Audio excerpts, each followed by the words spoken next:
But what's happening? You have a look? everything good? Everything good? Oh, yeah. I just like to frame the deal. Frame. Perfectly. Last week's up? No, it'll go up with this. Mom, like a double header. This is exciting. My mom thanks you. Okay, page 608. Page 608. These two parshiot go together. And I'll tell you, they go together because even in Israel, where they are waiting for a split. Why are they waiting for a split in Israel? Because in Israel, they are a week ahead. The 8th day of Pesach for them was a regular Shabbat. They need a split, and they are not buying this one, indicating that these two Parshas Tazria and Metzora go together. And it is one parsha, which really will start from page 610, that addresses what is called leprosy.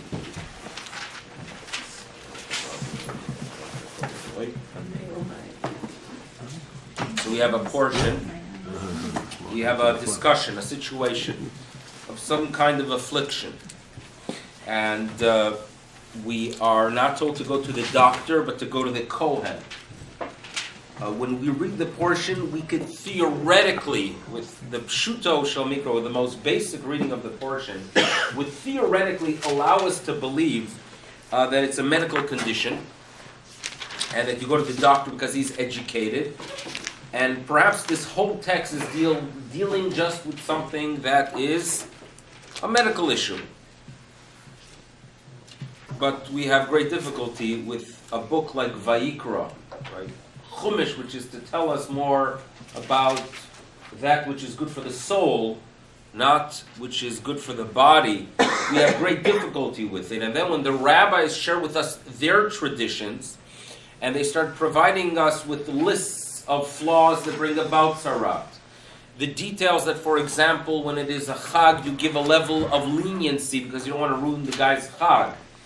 If we are dealing with infectious disease, obviously during a chag you would be far more concerned because everyone gets together. So obviously we're going to approach it more as some kind of spiritual ailment that's manifesting itself in a physical way by appearing on the skin. That's how we are going to approach it. The last thing I want to do is read through every single verse and the different colors and what the Kohen does, but there are some general concepts here. The general concept is that you approach the Kohen. There is the concept that there is a period where a question mark remains and you quarantine the individual, but you do not label him as Tameh. If the ailment spreads, it becomes clear that we are dealing with an ailment here, and we are given the details of purification itself. Now, if we move on to page 620, we will have the actual process of purification. And we are given items that he is to bring that obviously symbolize something very important. He is to bring offerings. And then on page 624, the Torah tells us that you should know that this concept of afflictions, of tzaraat, don't just affect the skin, but they actually can make their appearance on houses as well. And then, if you look carefully in verse 34 on page 624, the Torah tells us the following. So this is on page 625 in the English. Ki tavo, when you arrive in the land of Canaan, the land that I give you as a possession, and I will place a tsaras affliction upon a house. I shall do so. I will place. Venatati. Now, why is it presented in a language as a given? So there is a fascinating oral tradition, and Rashi shares it with us. So if you look on page 624, and you look at the Rashi, and Rashi Pasuk Lamed Dalet verse 34 tells us, Venatati nega tzarat, and we are informed, Besora hilahem, that you should know that actually the nation is being informed some good news, that your house is afflicted. Now this is a very difficult piece of good news, because when the house is afflicted, you have to remove stones and at times demolish the house. demolishing the house that we have at home, a book that's called The Little Medrash Says. It's a book, it's for children, I don't know what age, 7, 8, 9. And we have it for Bereshit, Shmot, Vayikra, Bamidbar, and Devarim.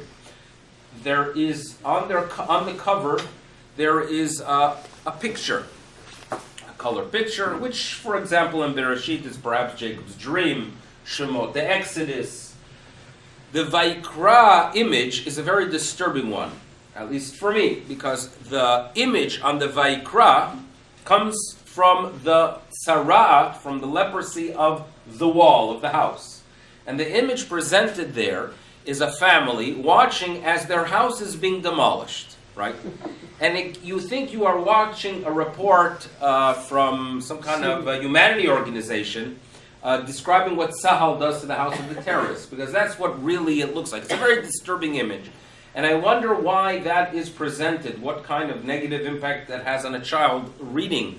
Remember as a child, when I read that there's a tractate called Makot, right? A tractate that deals with lashes, I was very disturbed. Now again, this is in Israel, where it's closer, the concept of lashes, at least in the type of schools I went to, were not so far-fetched, and they had a very scary connotation. So for me it's disturbing. And here we have a statement that you should know that this tzara'at on the houses is considered a good news. It is considered news that is positive, because, line 2 in that Rashi, the Amorites, who lived in the land of Israel prior to the Israelites, they used to place matmoniot shel zahav, they used to conceal their goods in their houses, in their walls, and as a result of the house being demolished, you will find those goods. Which takes this whole portion and tips it upside down, because here we're dealing with a portion that seems to be a reminder that when there is an ailment, it's a sign of some kind of flaw, it's a sign for improvement. We perhaps could even throw in the word punishment, and here we have it note that it's a very good thing. So we have great difficulty with this whole portion, and believe it or not, what clarifies, what gives us a level of clarity regarding this whole Tzarat picture are the Haftorah that are read. Now, when Tazria and Metzora are separate, you're going to have a fascinating Haftorah for Tazria and a fascinating one for Metzora. Doesn't happen this year, but nevertheless, I think, I hope you would allow me to turn to page 1170 and basically read the Haftarot. And when we read the Haftarot, we can suddenly realize that the message here is one that is more relevant. Now,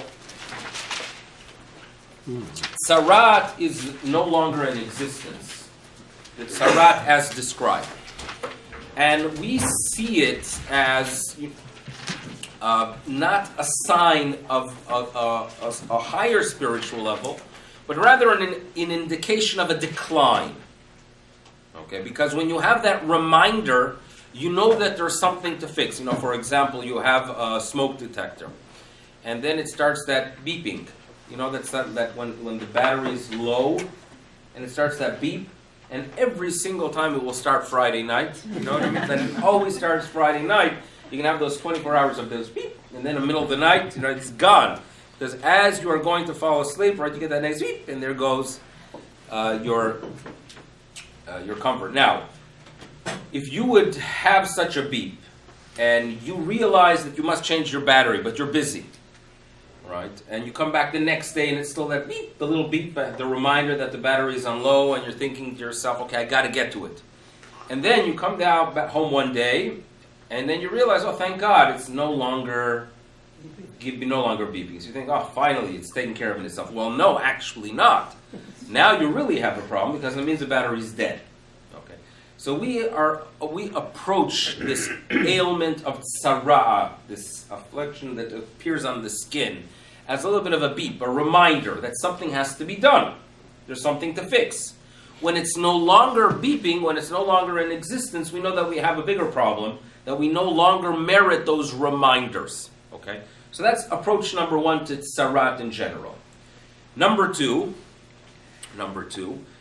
the guide, the spiritual guide, ideally is the Kohen, but in different eras, a different person will play that role.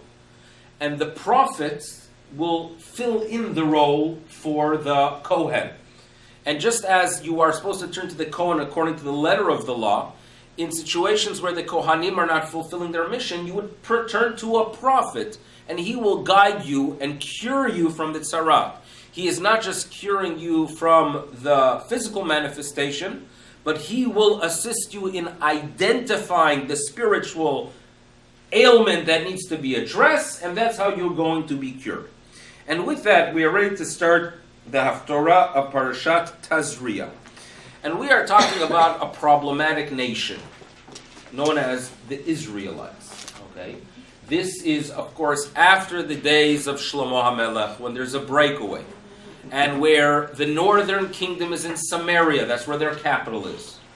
And we have kings who have an interest in being like any other nation. They want to be identified as an independent nation. They are not believers or followers in the general traditions of Moshe, and there are problems there. However, nevertheless, it's an era that they still merit to have reminders by having specific people like Elisha or like his master Eliyahu Hanavi. And this section here is dealing with the following environment.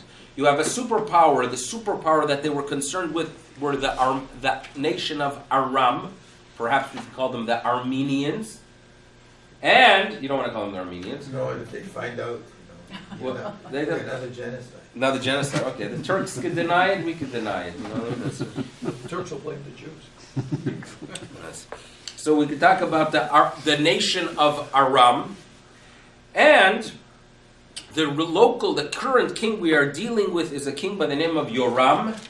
And let's read a little bit about what's taking place here. You have a nation of Israel, a king that wants no contact with the prophets, no contact with such traditions. And you have a nation called Aram, the superpower next door, which controls the region.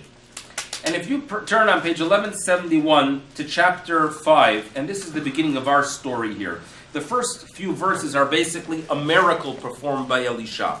So all you got to know from the first few verses of the Haftorah of Parashat Tazria is that there was a shortage of food, and nevertheless the 20 breads brought were able to feed 100 people.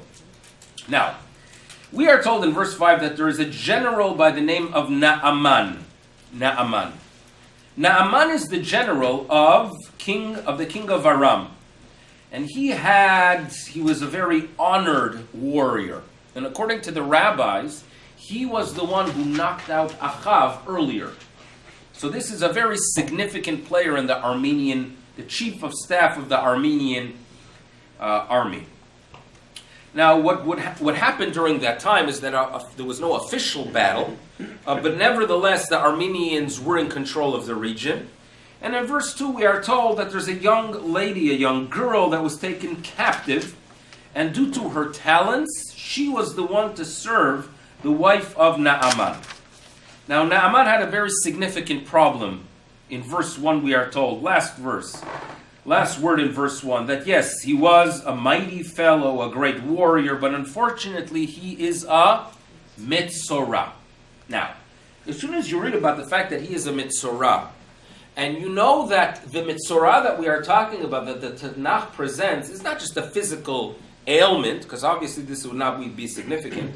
It is something spiritual that's a reminder that you should turn to the guy, to the Kohen, to the Navi for assistance, for spiritual assistance. There's a level of a question mark here. Why does a Gentile general, quote unquote, merit to have such an ailment? So that's a question that we're going to have to deal with. Now, in verse 3, this young Jewish servant turns to the wife of Naaman and he says, I understand that he has sarat, but we Jews have a way of dealing with it. Because we could turn to the prophet who is in Samaria, known as Elisha, and he will turn around and heal the sarat of Naaman. This Naaman is informed. He goes in verse 5 to the king, and the king gives him a green light with significant gifts. And the contact the king of Aram has in Israel is, of course, the king of Israel. So the king of Israel in verse 6 receives a letter from the king of Aram, and he is told, I have sent my servant Naaman to you, and your job is to heal the tzarat. Now, Yoram panics when Jews are asked to do something, right, that they don't believe in, right? This is a pagan king, a king that his dream would be to be like the nation of Aram, to be like, to tap into their gods, into their culture, very uncomfortable with his Jewish identity. So when he is approached to go ahead and utilize his Jewishness to deal with the problem of Naaman, he's in panic. And in verse 7 we are told that he tears his clothes. And he cries out, am I a god? Can I kill? Can I give life?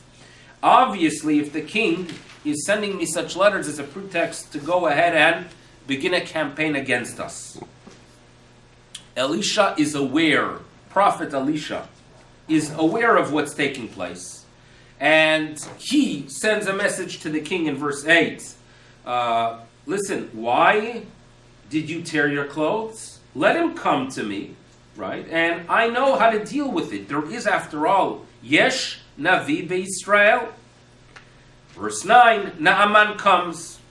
He stands in front of the house of Elisha. He expects Elisha to come out, but Elisha has actually no desire in elevating his stature.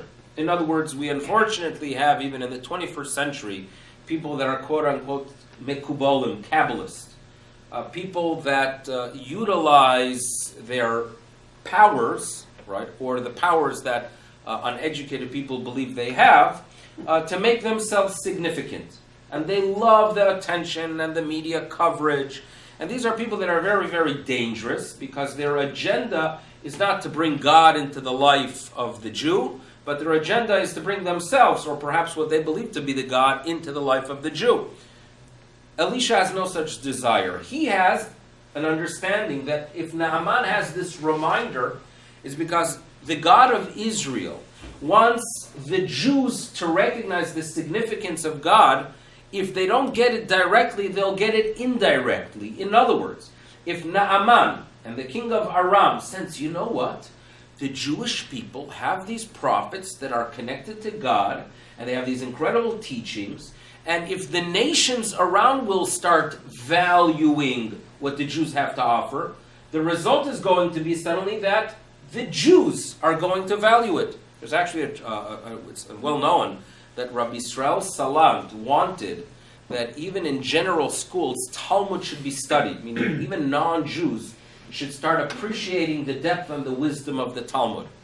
And when he was asked why, he said, listen, the nature of the Jews are such that they want to do what the nations are doing, right? They want to be like the Gentiles. It is part of their process of concealing their identity or denying their identity. If suddenly among the nations the Talmud is appreciated, and if suddenly among the nations it is considered a wise text, you know what? The Jews are going to want to start studying Talmud because the Goyim are doing it, right? And in some ways, this is what's taking place here. By the way, Scalia, right? I mean, yes, it's due to your Yaakov, but Scalia does have some background.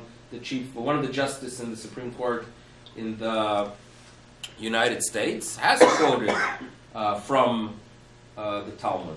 So, maybe we could tell people Talmud is something significant, something that you could learn a lot from. That's what's taking place here as well. So we have a little bit of an understanding of why God is getting to the Jews, trying to get a message across to the Jews. Unfortunately, it's not a direct message. It is a message that's taking place by having that nation that they worship, right?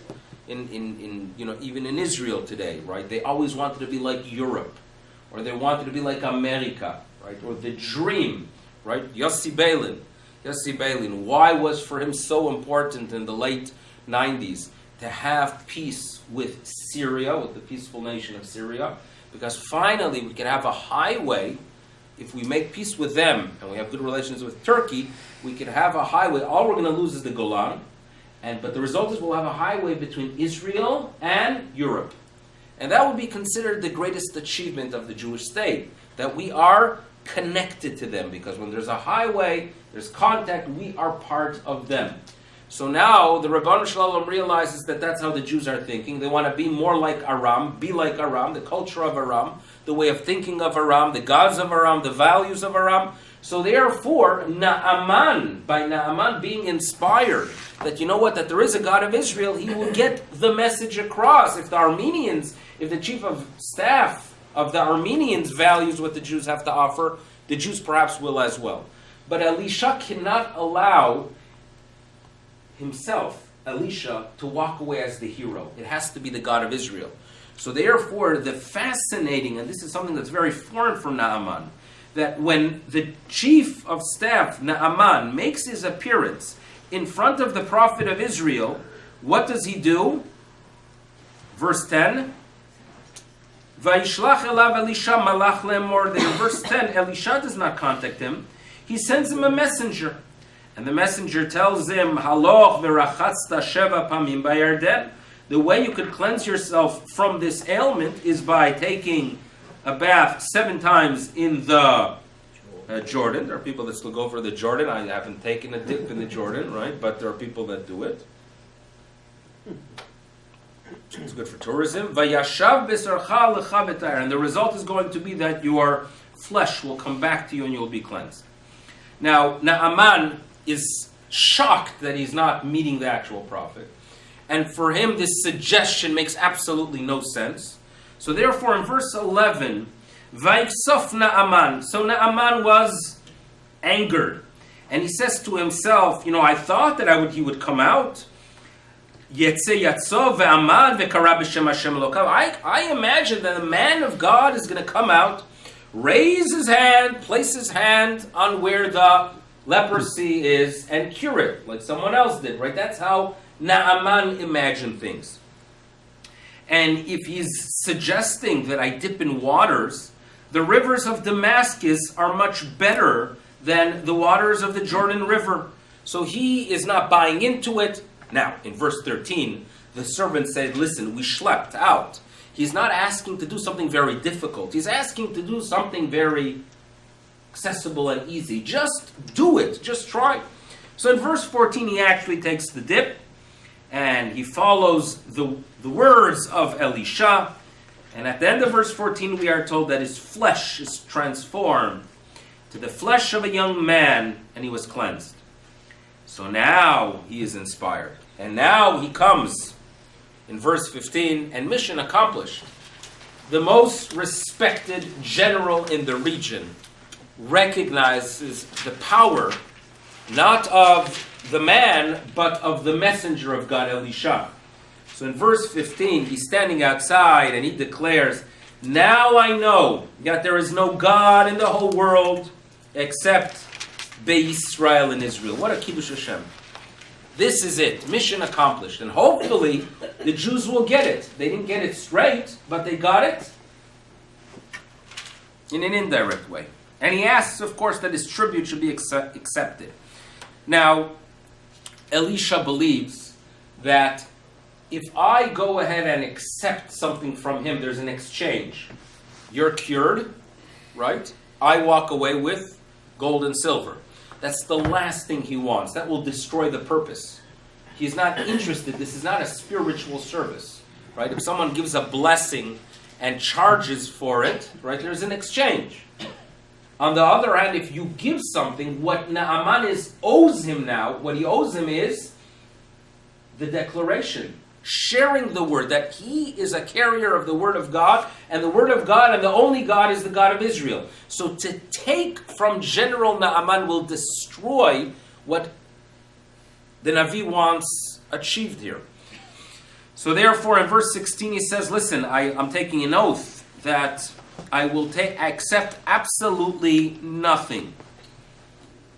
In verse 17, Naaman says, listen, I'm accepting the values of Israel, the God of Israel, the traditions of Israel, but I have an issue here because I still have one boss. I have a boss.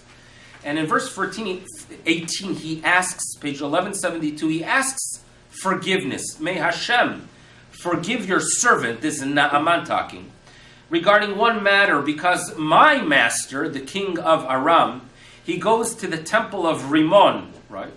to prostrate himself there, and he leans on my arm, and I have no choice but to bow in the temple. So I have no choice. He leans on me, but nevertheless, my faith is there. I have no choice. And Hashem should forgive, he asks. There's a story, there's a part 2 to this story that's not mentioned here. There was one person who feels this is a lost opportunity for a good donation for the institution. And that is, of course, the disciple of Elisha, a fellow by the name of Gehazi. And Gehazi himself is a character, if you remember already in the Haftorah of Parshas Tazria. And Gehazi runs after General Naaman, and he says, you know what? 2 new students just arrived from Ephraim. They could use some gold, some clothes, and he takes goods. Gehazi follows a very different school, because Gehazi believes that he wants the master, Elisha, to be considered godlike. Like quite often you have, even in the Jewish world today, that you have people that surround themselves around their Gdolim or their Rabbeim, and they elevate them to godlike because it makes me better. In other words, if I'm the right-hand man of a great person, the greater I make him, the greater I am. Because I am now not just the right-hand man of a great scholar, I'm the right-hand man of God himself. So that's the Gehazi agenda. And therefore he believes it was a service that this God of Israel called Gehazi made, and he collects the gold, the silver, the clothes. The master Elisha knows about it, and he says to him, you know what? You, Gehazi, you should be now the carrier of that tzarat. You, right, should be punished. Because it was only given to Naaman for a purpose, you ruined it. So therefore you deserve to have that leprosy. And that's what occurs. It ends, there's a very sad ending, that Gehazi ends up becoming a Metzora with no cure, no one to turn to. Because it is not just a tzarat that is there for the purpose of growth, it is a tzarat in the form of punishment. Now, that's what we have in that section. There is a famine after that, because the Armenians, right, at a later stage, perhaps a decade later, the Armenians actually attack Samaria, and they surround the city. And there is a terrible famine. And in details in the Tanakh, we are told that the price of a head of a donkey was extremely high. There was a market for bird droppings, right? You would scratch it off our car, and they would go ahead, and there was a market for bird droppings because there was absolutely nothing to eat. The king had to deal with a crisis, we are told in the Tanakh, because there was one woman came complaining to the king that had to deal with another woman. That the deal was that today we eat my child, and tomorrow we'll eat her child, and I did my part, she's not willing to do her part. Some awful situations develop in Samaria. The king is in panic. He cries out to God. He turns to Elisha and he says, what's going to happen? And Elisha says, listen, you have reached a low point. You are turning to me. So now it's time to turn things around. Tomorrow I guarantee. Remember, there is no food at all.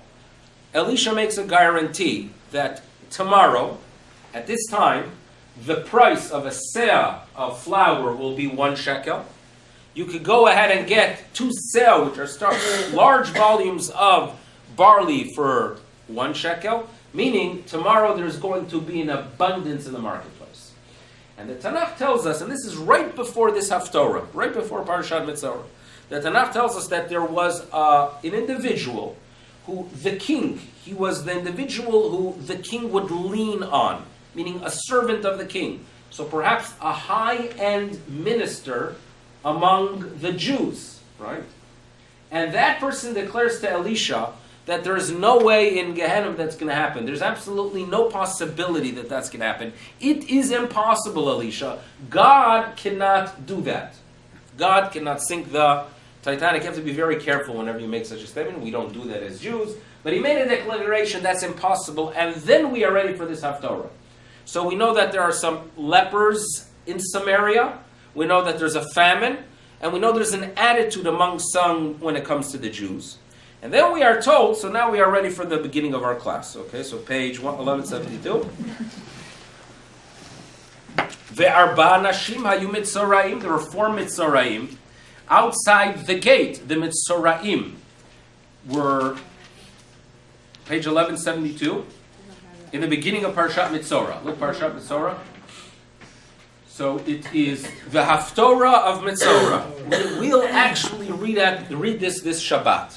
Okay, so we have Metzoraim were kept out of the city. The general rule was that this law only was relevant for cities that were built in the days of Yehoshua, but nevertheless Samaria wanted to elevate its status. It considered itself like a very significant city. And they're waiting outside the gate, and the Metzoraim are starving. There's a famine in the city. They have no food.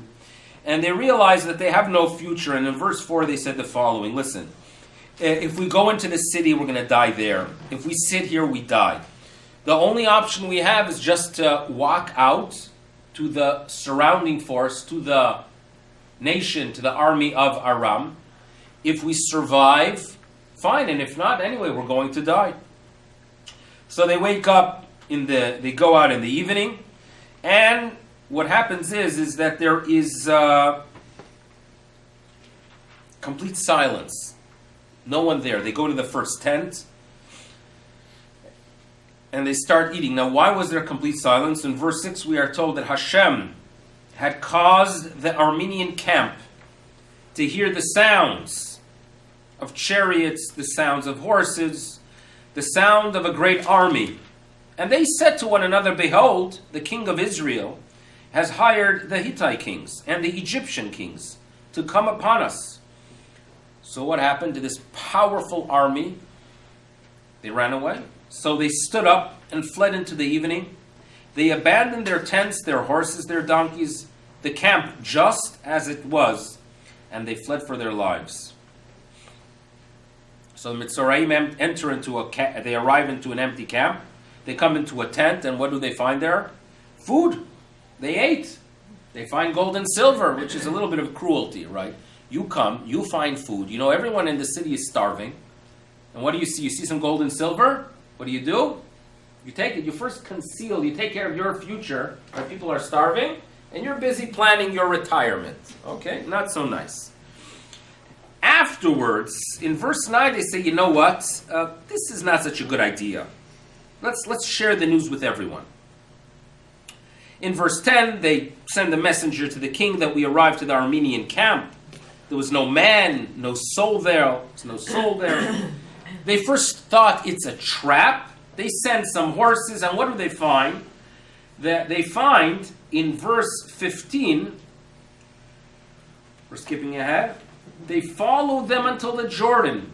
The whole way was filled with garments, gear, that the Armenians, the Aram, threw away. And if you saw images of the 6-day war, of pictures in Sinai, the Egyptians they ran, right? They left their shoes, they ran out of their shoes. So this was the image there, the hand of God intervenes, and they run. Now, when the starving nation in verse 16 hears about it, so what happens? Vayetze ha'am. The people went out, and do they plunder the Armenian camp? Or did they plunder? And what happens is that if suddenly there's a tremendous supply, even though the demand was great, nevertheless, look at the prices here. Verse 16, Se'as solet b'shekel, sa'atayim sorim b'shekel, kidvar Hashem. So there was a sudden drop. Fine? Now, in verse 17, we are told that the king of Israel places a person in charge. He places an official by the gates to try to control the crowd, to try to control the goods coming in. Now, this was the same person who declared that it's impossible. And Prophet Elisha warned him, you think it's impossible? Guess what? It's going to happen and you're not going to see it. And that's exactly what occurred, because he was trampled by the crowd. And we are told in the end of verse 17, and he died as the man of God had spoken, as he had spoken as earlier. Okay? Now, God had performed here an incredible miracle. Salvation to the people, with supernatural sounds. Who are the ones that are informing? Who are the ones that are informing the nation that something incredible occurred? Metzoraim. And this is like a backdoor salvation to the people of Israel. And when we look back at the Parsha and we find this idea that they would find gold and silver, but it would occur, how would they find it? As a result of the fact that their houses were demolished when there was a tzarat. It is the same idea that there are times that Hashem saves us straight out, like you have children. And when they are behaving, you want to go ahead and give them dinner, so you invite them to the table, you interact with them. Well, let's say the kids are misbehaving, but you still have to feed them. You have to get them till tomorrow. So at times you want to just put dinner on the table, and you want to just hide from them. In other words, you eat your dinner, I don't want to interact with you because you guys are fighting with one another. Right? We could imagine such ideas. I don't think they ever occur, but right, we can imagine them. And I think the same is taking place here with God. God is concerned for the welfare of the people of Israel. There are times that we merit that salvation is like a face-to-face salvation. When we see Him, He takes care of our needs, He provides for us. There are times that salvations come from the back door, when we are not deserving. And it could be that this concept of finding gold after breaking the house is the same idea, that a person has difficulty, and it comes in an indirect way. And obviously, when you read this Haftorah, what you read about a nation that is very, very problematic. And if you listen carefully, the king of Aram versus the king of Israel, they both had someone that supported them, right? They both had someone that the king was Nish'an al Yado. They both had a person that the king would lean his arm against. The person who supported the king of Aram was Naaman. Naaman had a recognition of the God of Israel. He had no choice, and he had to go ahead and travel with him to these pagan houses. But nevertheless, he was a person who believed in the values of Israel. The person, on the other hand, who was the supporter of the king of Israel, he is a person that declares, you prophet think that tomorrow the prices are going to drop? Impossible. God cannot do that. He is a person that denies the powers of God. And it's fascinating how the text itself wants to present the contrast, to tell you how low the condition, the spiritual condition was of the Israelites. This is how low they were. That the person supporting the king was really problematic. He had a very pagan agenda. For him, the greatest achievement would be to bring back the great gods that, Yerovam ben Nevat worshipped, or to be like the neighbors in the facility. That was his agenda. The person who supported him did not believe in the prophets. That's what Israel. But nevertheless, the God of Israel has a relationship with Israel, that even if they are in a problematic state, even if they are very far from what the ideal Jew is supposed to be, the relationship is there. And salvation is going to come through Metzoraim. And the whole idea of a tzarat, the whole idea is a reminder to improve, right? That's what it's about. And therefore, these people were a manifestation of this concept. Jews need reminders. Now, we are, as we mentioned last week, we are no longer in an era where we have the ability to point at problem and identify cause. And if you interact with people that do, keep away from them, because we don't believe in that. There's foolishness. We don't have prophets. All we have is knowledge of wrong and right. We still have the ability to figure out wrong from right. And we also have the ability to understand that anything in life could be a reminder. Good things could be a reminder, right? If we are inspired by good things to become better people, maybe God will give us more good things.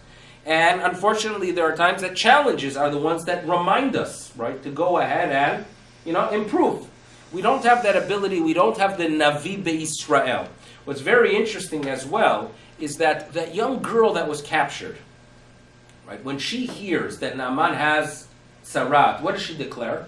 Oh, we have a solution for that in Israel. You go to the prophet. So that indicates that among the Israelites there was an understanding. Perhaps the government was very corrupt, but among the Jewish people there was still an understanding that if you have such an ailment, you go to a Navi and he cures it.